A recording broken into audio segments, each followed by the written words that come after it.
Hi, everyone.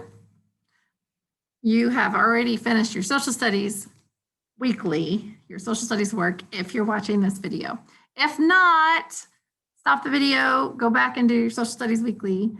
By the time we do this for ELAR, it'll be on a text you've already read and we've already discussed. So if you've already finished social studies weekly, continue now. We're going to go back into there and look at independence may be the only answer. So now that we've looked at this, now that we've read this article one time to learn facts and learn information, we're going to reread it with our ELAR eyes. We're going to read it like an author or a writer. We're going to find out why the author made decisions that they made. It's called author's craft. Readers look at a text with different goggles or glasses on. Remember when I put those shark glasses on and we talked about reading for or reading like a writer and then writing for a reader. We're going to put our reading like a writer goggles on and find out what decisions the author made in crafting this assignment. You can go ahead and reread it if you would like. I'm not going to do that here on the video. We notice that the author chose this illustration. Why do you think?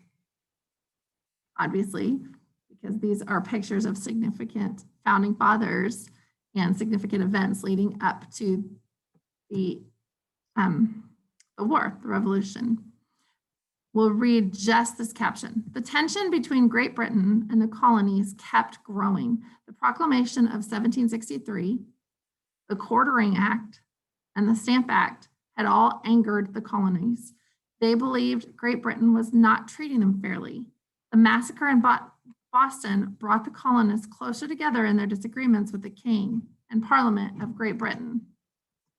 So now we want to know why the author organized the text the way that he or she did.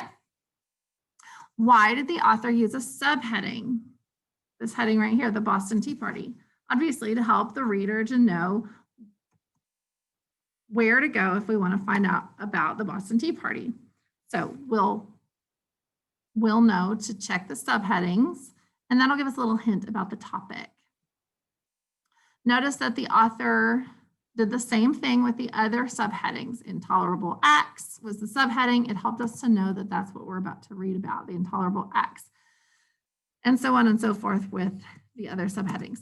Now, notice the author could have just placed these little subheadings and texts anywhere they wanted, but they did it in a certain order on purpose. Notice we start with the first act, the Boston Tea Party, that they were frustrated with the price of tea and with not being represented in making the decision about taxes. You might remember reading no taxation without representation.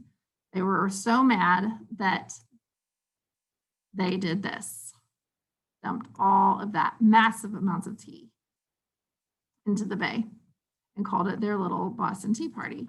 So then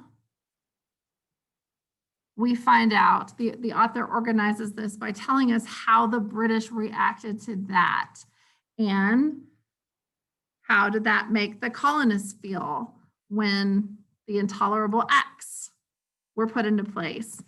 Now, the intolerable acts are put into place as a reaction to the Boston Tea Party. So one side does something and then it makes the other side mad and the other side reacts.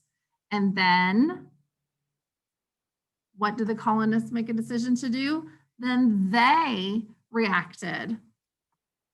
And they put together this meeting called the First Continental Congress, which you've already read about.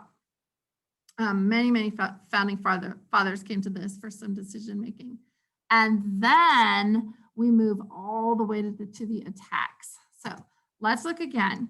The author organizes this by starting with the Boston Tea Party and then showing how each side reacted to show the mounting or the building tension.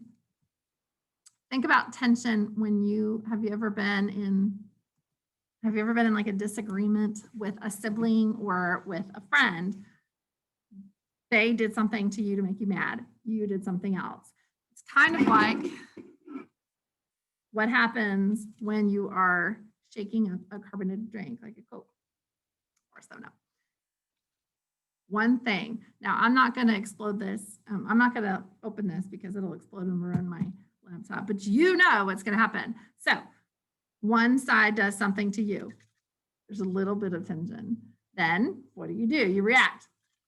There's a little bit more tension. Then what do? They react. A little bit more tension. Then what do? I can't shake it anymore. I can feel it. It's already exploding and it's definitely going to be everywhere. So the author organized that text beginning with the Boston Tea Party and showing the way that each side reacted to build tension.